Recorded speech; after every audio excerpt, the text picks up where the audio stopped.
You've been grinding, building, leading, and doing all the right things. But what happens when the very habits that got you started start holding you back? Well, today on Transformation Station, we're talking about what it takes to stop operating and to stop leading. And I'm excited about our guest who actually went from operator to CEO. He is going to help us get out of the weeds and step into our power. Come on, let's get started.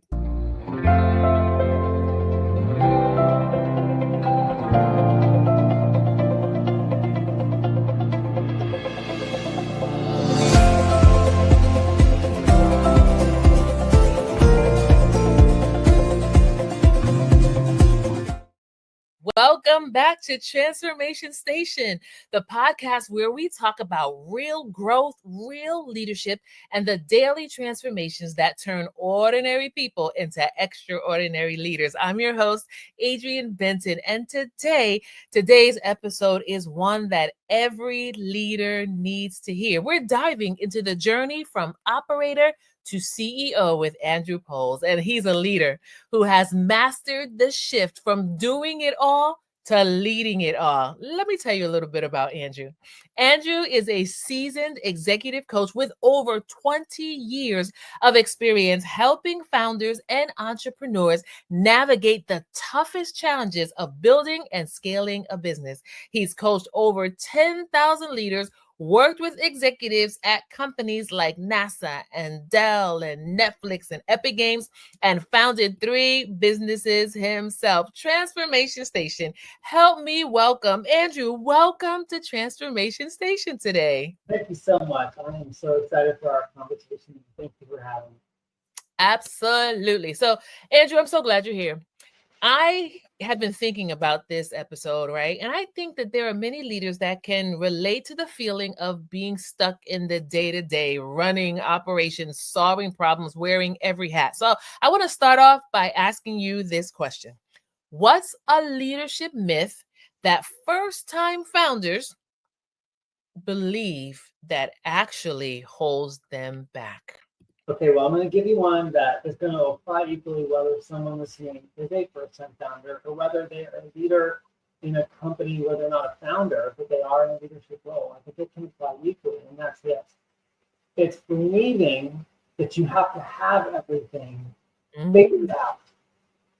Some people call it like that, believing that you have to know all the answers, but I think it's more accurately having to have it all figured out. For example, how you think about a particular problem, how you feel about a particular issue. That the myth is that if I'm in a leadership role, people are supposed to be able to come to me with their problems, and I'm supposed to be able to solve those problems and know what to do or know what to say. That holds people back because sometimes you do understand the situation. Sometimes you do know what you think about a particular issue, but sometimes you don't. You know, especially if you're in the role of being a first-time founder, you're going to run into situations you've never encountered before. So when you believe you have to know, when you believe you have to already have everything figured out, then you don't give yourself the room to actually sit with what you don't know or understand or inquire into it with your team.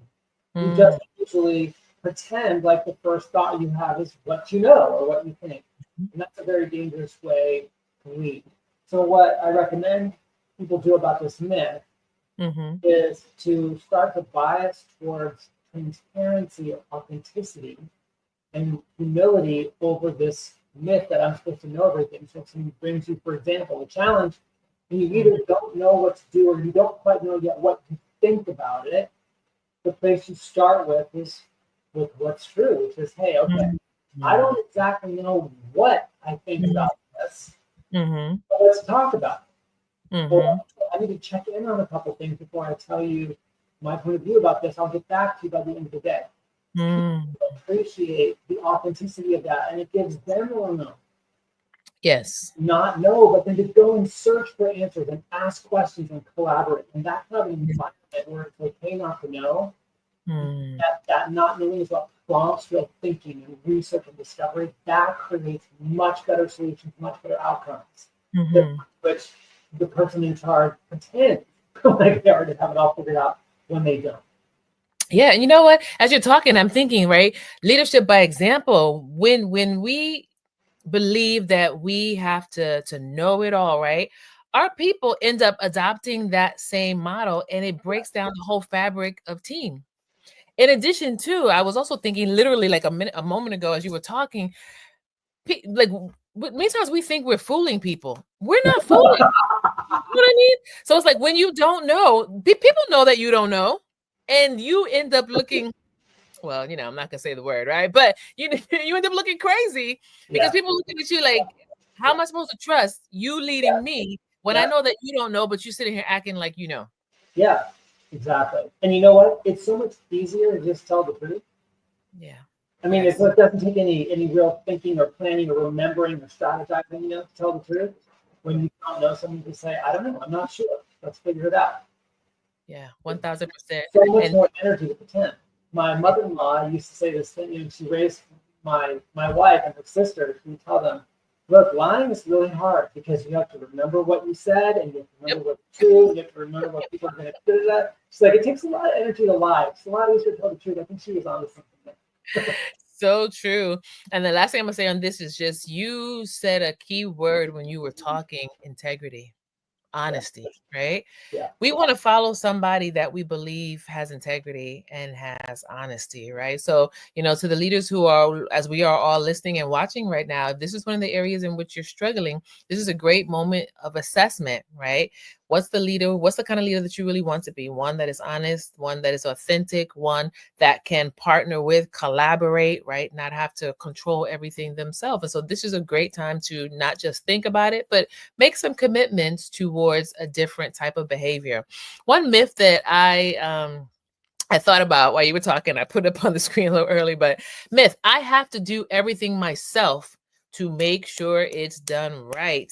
All right. So I see you nodding your head, which means you agree, right? In terms of this is one of the myths that many founders, why do you think that this is such a temptation for leaders who are founders, like who are at the beginning of their leadership career? well, I think there's a couple of factors that come into this one. So let's see if we can bring a little bit of nuance to it. In the context of a startup, where, for example, let's say you have taken on some invested capital to get your company Mhm. running.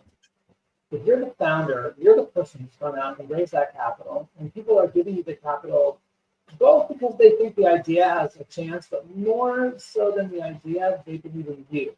They're Yeah. investing in you because Yeah.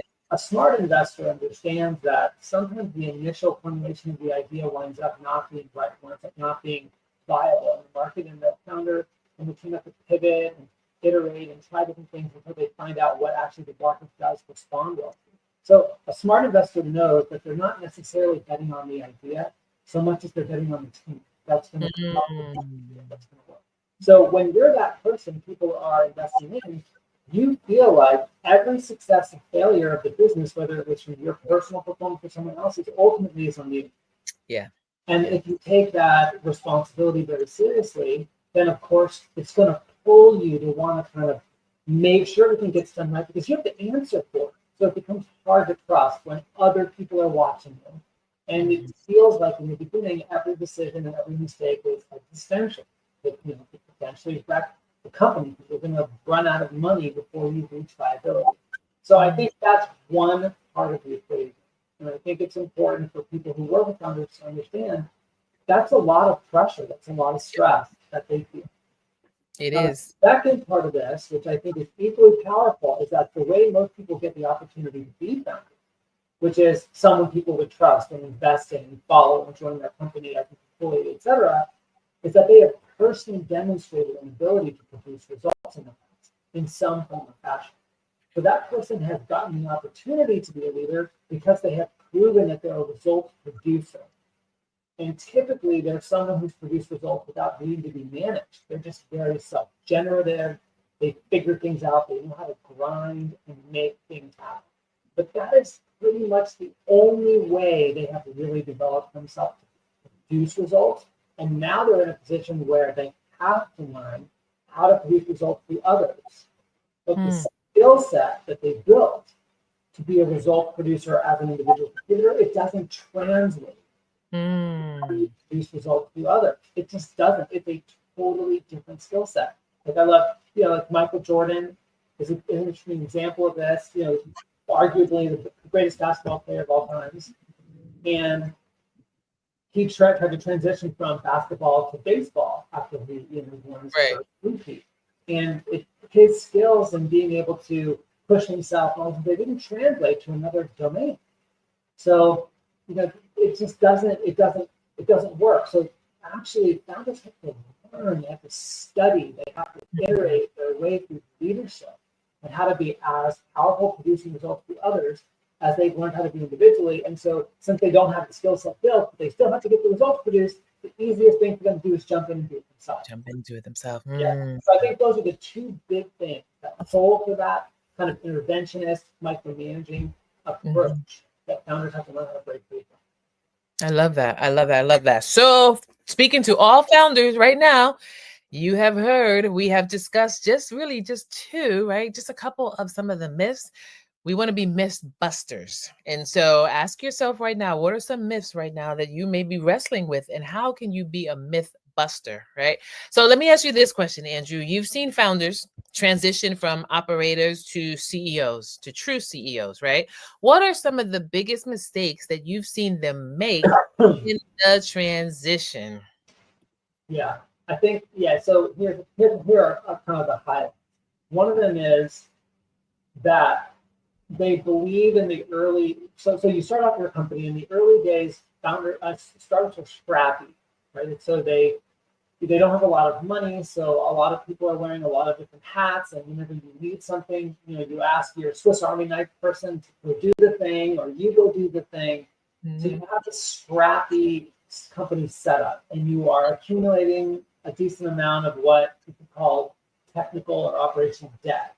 You're sort of like intentionally cutting corners, not invest fully in something in the early days that you don't know whether or not it will work out. So it makes no sense to build it out as if it's the answer when you don't know. So you're cutting corners, you're trying to see what works. So you're accumulating this thing called debt. Then you start to get some traction. Your company starts, commercializing something. You start to go, oh wow, I think this product could work. And now you've got to transition from that scrappy early stage where everyone tries to be a Swiss Army knife into a kind of company where you can now grow and scale what you found works into something that is commercially and financially viable and scalable. So then where people get stuck is that they believe that what got them here, the scrappiness got them here, will get them there, which is the next phase of growth, and it doesn't work. So believing that what got me here will get me there is a real vulnerability. And so it's important for leaders to be able to look into the situation of their business and ascertain where are we at on the arc of our growth as a company. So when you move out of that scrappy stage to where now you need to have clear lanes, where people have leadership titles on maybe product and others on go-to-market or sales and others on engineering, et cetera, you can't have a bunch of Swiss Army knives because things need to be able to grow. The founder needs to recognize that and change the way that they lead, change the way that they resource the company, et cetera. So the way that I talk about this is that it's the way you bust this myth, or the way that you overcome this mistake, is you realize that it's the future of what you're trying to make happen next. Tell you how to be now. And the past, where you came from, shines a light on that. That is very important. It informs you, but it doesn't tell you how to do it. The future has to tell you, and the past has to inform you. The mistake people make is they flip it, which is that the past tells them how to do it because it worked in the past, and the future informs them of what they might consider. No, it's the opposite of that. So that's the break free, I think, of that common mistake. That's a paradigm shift right there. And I'm gonna ask if you can double down and talk about that a little bit more, because I think systemically we're taught like you have to know where you came from in order to know where you're going, right? You hear that commonly, and not to say that that's wrong, but just talk to us a little bit more about how the future informs more so than the past, if I have it correctly. Yeah. So let's just take a specific example of something we talked about earlier, where the founder finds herself or himself in this role of micromanaging or intervening because maybe in some cases it's justified, in some cases it's not. The cash runway is tight. If this product doesn't land with this customer and they cancel, it can potentially eat up all of our runway. So this founder is like, all over everything. Okay. So maybe that works in the beginning. It pisses some people off. They feel like, their toes got stepped on, but they don't quit. And we get to the stage in which now you need to push out lots of product, lots of customers. Okay. If the founder now thinks, okay, how I did it in the past, what got us here, so I have to keep doing that, they're completely stuck now. Because as the company moves from proving product market fit, which is that early stage, to now scaling everything, the founder cannot scale. The founder's personal intervention is an unscalable resource. So the future of, hey, we need to go from pushing out a couple products a month to pushing to 20 to 30 customers a month has to inform you. The future has to inform you, hey, how do we do that in a way that we eliminate mistakes, that we have happy customers? It can't be that the owner personally installs every system. That's not going to work. So the future has to tell you, hey, that won't work. Now, what worked in the past that we can carry forward is, well, the founder had this keen way of, she had a keen way of understanding, listening about the customer. She had this keen way of solving these kind of technical problems. So we need to take that piece that work and turn it into something we can scale. So the past is informing you. There was something valuable there, but the future tells you what it has to look like now. So you don't have to play the past, but you just really have to bring some nuance to it. You have to locate the business in its current stage of growth, and then from there understand how the future tells you. This is good. This is really good. This is really good. So again, I want to invite everybody in our community right now. You're listening, you're watching, you're listening to what Andrew is sharing with us. What's resonating with you as we talk about this paradigm shift? Go ahead in the comments right now and tell us what's resonating with you. But I also, more so than you telling us in the comments, I really want to invite you again to just stop and think. And also see how can you apply this to your leadership today, right now. So Andrew, as you were talking, I was thinking about this question. Many founders resist delegation, right? We kind of talked about why founders fall into this trap, right? But many founders, many leaders, right, resist delegation because we think that no one else can do as well as we can. Notice I said we. I'm just going to do sessions, right? How do you coach founders to let go and to scale through? Okay, so the first thing I want to say is, again, that founders oftentimes feel like, every risk is existential. In other words, every risk could potentially sink the company. And the thing that makes this challenging is that sometimes you're actually right about that, but sometimes you're not, and you don't always know the difference. Okay, so the first thing that I think founders need to know is that sometimes they are right. And so therefore there is some validity to what they're feeling, but it's not 100%. So what do you do with that? You need to start to become more detached around assessing risk, because emotionally it will feel like everything is do or die, but in reality it's not. So founders need to learn how to not over-index on the emotional side of what's going on in the company, and to pull back from that. You can certainly include it, but to pull back from it, and then to really look and ask the question, okay, if I let go of this and this person doesn't do this well or makes a mistake here, what are the consequences of that? Can we survive that or not, et cetera? And you really need to know the answer to that question. You cannot just blindly, I think one of the challenges I have with the way many people coach leaders about this is that they have a position that they have to let go and they have to trust, which they do on some level, but they don't have to do it with an infinitely long rope with which someone can hang the whole company. So you can control how much rope you give someone so that the consequences of a mistake are something the business can absorb. And when they're not, you have to deal with that differently. So how do you tactically or practically do that? Number one, you have to understand the real risks, and where the risks are too great, how are you going to mitigate them? And then number two, you have to be able to paint the picture of what does great look like, and what does acceptable look like, and what does unacceptable look like. You have to be able to make that clear for yourself and the person that you're giving the responsibility to, the accountability to handle this part of the business operations. So they have to be able to see that and say, yeah, I can produce great. So that's the next step. Then the next step is you need to set up, and this is really important, this is super tactical, but you've got to set up ways of measuring performance that pull apart early indicators from lagging indicators, leading indicators from lagging indicators. And for people who aren't familiar with those terms, I think they were first talked about in this way by Stephen Covey in his book, The Four Disciplines. But the point of it is that a leading indicator is something that eventually, through a cascade of events, leads to the result that we want. So let's say the result is revenue.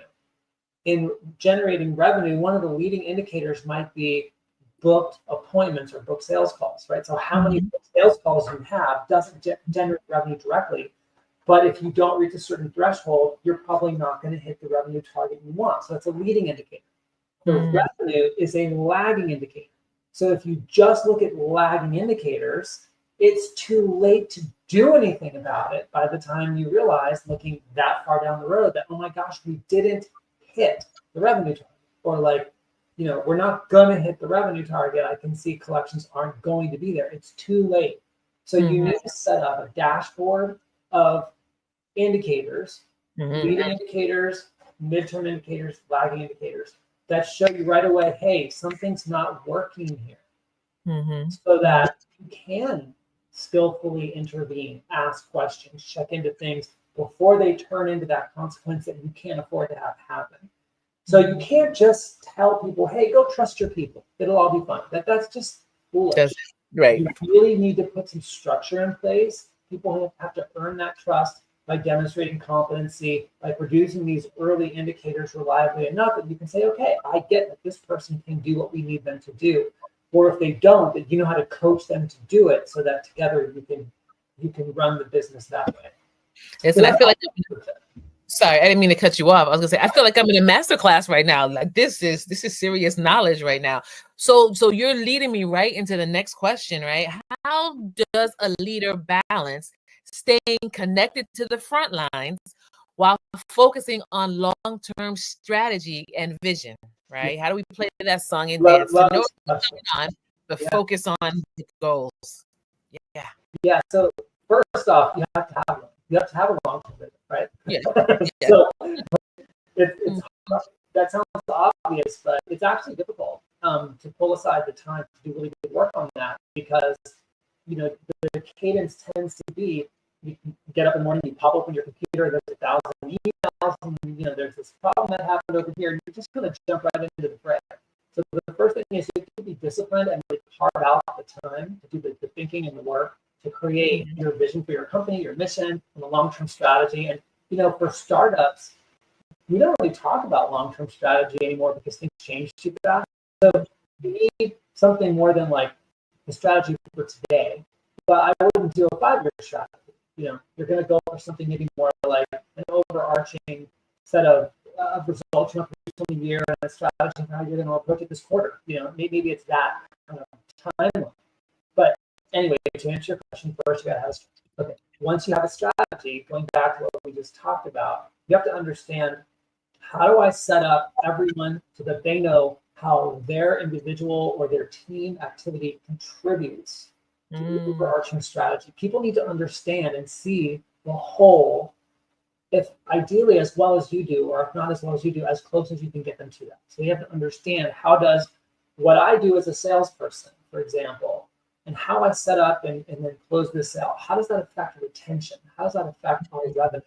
Because once I'm done with it, and I pass it off to my customer success team, if it's a software product, I might take that to like, okay, well, I mean, my whole job and my whole income is based on how much revenue I can generate, so I'm just moving on. But then if I'm thinking about, well, hey, if I'm over-promising and then the company can't deliver and that customer churns, well, maybe I win because I got my commission paid, but the company loses. And then ultimately I lose because the company doesn't get paid. So people have to understand the bigger picture in your long-term strategy and how their individual activity contributes to it, so that they do a lot of self-correcting. Now, they're not going to do 100% of the correcting by themselves. So you do have to set up these early indicators that we talked about, so that as a leader, you can watch the dashboard of your business and get, smoke here, there's a fire here. This one's doing great. It's all greens. I don't have to spend a bunch of time there. So that when you do intervene, you know exactly where to point your limited time to produce results. And you've got to set those meetings up on a regular cadence. You have your weekly cadence for certain things. Maybe you have a whole leadership team once a week, and whatever. So you have some cadence of meetings where you have the opportunity to communicate what you need to, but it gets done, 20-minute meeting, 30-minute meeting tops for these things. You can move through a lot of that really quickly, and then you're free to go do other things. So first you got to have the strategy, your approach to how to execute the strategy, your ways of measuring execution effectiveness on the strategy, and your cadence of meetings for leading. When you have all that set up, now you can take time to go beyond the front lines, which could look like, hey, call customers. Or, hey, like Jensen Wong and NVIDIA love to do this, just top 5. Right? People send him an email with their top 5 things that they are working on or they think are problematic, and he reads us like 100 every single day. So how long does that take him? Maybe it takes him a couple hours. I don't know. But every single day he's getting feedback from everyone in the company, and he's pulling out the signal from the noise of, hey, what's really important. So you have to buy yourself the time to attend to the front lines by doing the upfront work of setting up your strategy and its execution. And I call this, you've got to slow down, speed up. Slow down in the short term to set up strategy, structures, the meetings, etc., which does take time. Once they're in place and they're working, then you can speed up because you've gotten a lot of leverage. I love this. So if I hear you correctly, you're saying the key is rhythm, right? Slow down. It's like a song and a dance, kind of, right? Not this rigidity, but kind of having a rhythm. And I love the illustration that you gave. I'm going to put it in my own thinking as a leader, right? So you talked about being able to, first of all, start off with a strategy, have a long-term vision, right? So to all leaders, we're here in this thinking tank right here. If we are leading and we don't have a vision, we don't have a strategy, that's a red flag. We've got to start right there with the basics, right? So have a vision, right, that you can focus on, and take time to, I'm going to talk to those who are leading teams, right? Take time to listen, take time to ask questions, like see how the vision is playing out in real life, because then that also will help to drive the long-term strategy. It helps to let you know when you need to make assessments, right? And then Andrew said, like, once you've taken that time to understand the vision and this long-term strategy, right, and you're asking the questions and you're listening and you can focus and get clarity. You mentioned that word clarity, and I think about Brene Brown, who says clarity is kindness, right? You have that clarity, then you can go into the front lines, right? And say, okay, how can is there a way that I can support? Is there a way that I can assist, right? Without getting sucked into, I've got to do it. But now you go visit the front lines, right? You don't dwell there, but you go visit the front lines and see how you can enhance, how you can improve. One of the things I thought about too was just, creating a sacred space for strategic thinking. I know at some point in my leadership journey, I realized that I was just go, go, go, go, go, go, go, go, go, go, go, go, go.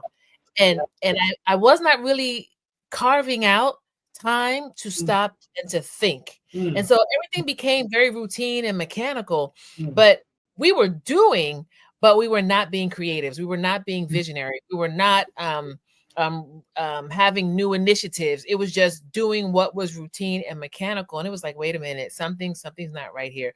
We've got to take time to stop and think. I was reading a John Maxwell book the other day. I think it's how successful people think. And he was just talking about the power of thinking. And he was saying that when you have a team, with your team, you need to have some sacred space, take some time to just think and invite your team members to not just think like, hey, I think this thought, but to commit to being a good thinker.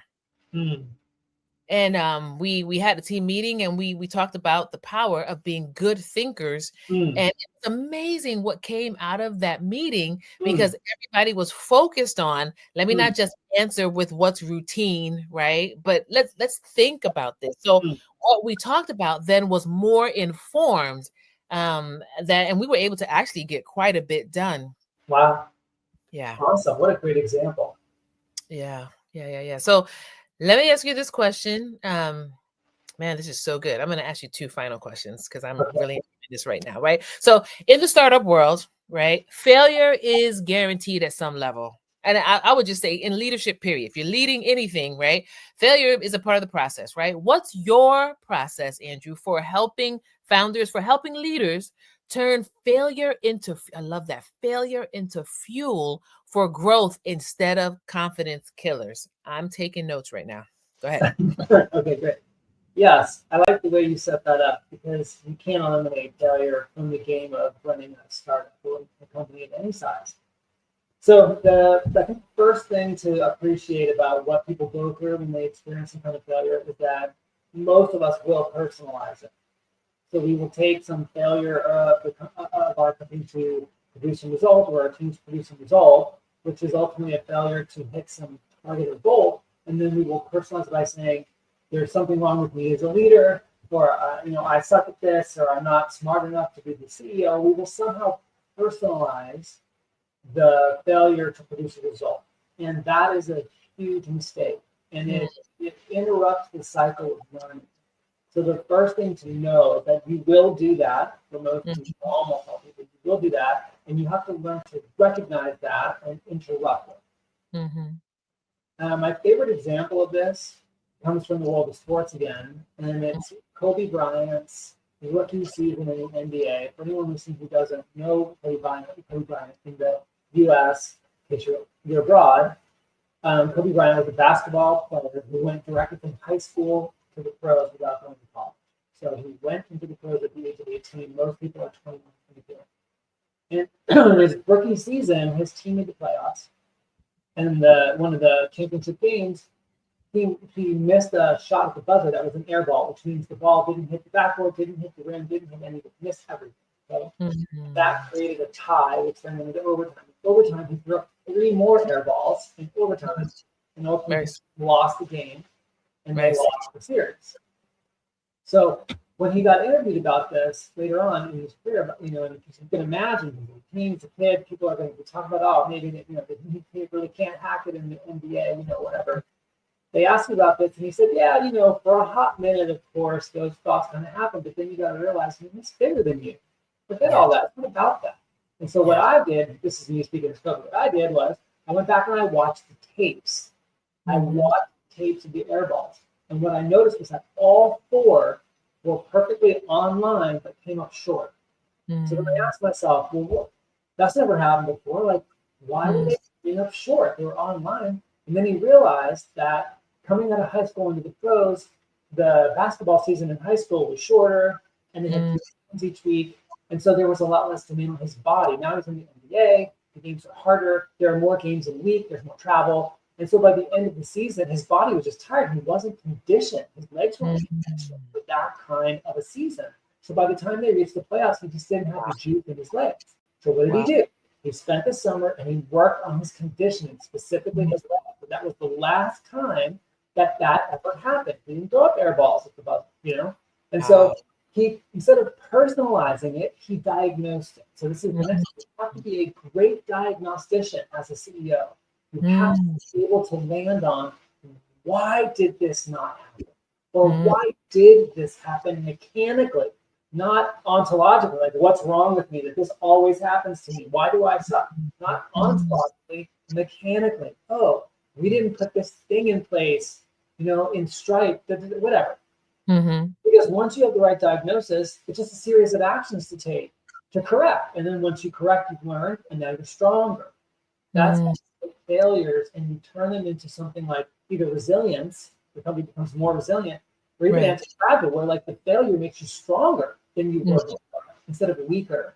So the trick to this really is that kind of 1, 2, 3, so like a 3-step process. You've got to interrupt the personalization cycle. You have to get the right diagnosis of what actually happened, and then you just got to put the right actions and processes in place to correct. And if you do that, you can learn faster, and failure stop hitting you so hard personally, and you can grow with each failure instead of feel like you're taking it in the chin of your confidence each time. That was powerful. I really like that, right? Be a diagnostician. Man, that was a really powerful illustration there with Kobe Bryant. I absolutely have to go back and watch this on the replay. Absolutely, 1000%. As we turn the corner here, right? Here's the final question that I'm going to ask that you will just so into this community here, right? What's a counterintuitive, what's a communication principle that most leaders don't realize, but that can change how they lead overnight? So, okay, this one is a big one. This one packs a lot of wallop. So the communication principle most people don't know that Mhm. flips it on a dime overnight is that the majority of the work in communication happens in the background of the relationship that's going on, not the foreground of the conversation. So let me say what I mean by that. All relationships and conversations are taking place on multiple levels, and I call one of them the foreground, which is the stuff you can see. So someone's words, your tone, their hand gestures, that's the foreground. The slides on the deck, but in the background are things that you can't see like that, but have an outsized impact. For example, trust or a lack of trust is almost always something that's in the background. So people don't usually walk into a conversation and say, okay, my trust of you is at a 2 out of 10. So therefore, we're going to have to handle this way. Now, I'm not saying no one does that, but most people don't do that. Right. It's in the background. I don't trust you or I trust you. Okay. Or someone's being able to gauge your intention. Is this person in this for a win-win, or are they trying to win and it's okay with them if I lose? So these kinds of things are happening in the background. The background is what decides what is actually possible to accomplish in the foreground of the conversation. Mm-hmm. But most people spend all their time thinking about the foreground. Like, what do I say? Where do I start? How does this slide look? Et cetera, et cetera. But really where you should start is in the background. Like, hey, what is there for me in the background about this person or about myself in context of this relationship or this meeting, etc. And it is shocking to me how much distant power and crap, and I mean crap, unconsciously in the background that then starts to shape the way they talk, that undermines their intention. Mm-hmm. And so it's a very important skill set to learn how to recognize what is that background stuff that's there automatically, and to see it and label it, and then set it aside. And then thoughtfully, as you were pointing out, thoughtfully design the background relationship you want to have with this person or this group of people that will allow for the result you want. And get yourself there emotionally, cognitively, before you even start designing what you're going to say. And this actually takes 5 minutes at most, but it probably produces 80% of the outcome. So that, if I were going to give you one thing, it would be that people focus too much on the foreground and not enough on the background where the heavy lifting is happening. That is powerful. I've never heard anyone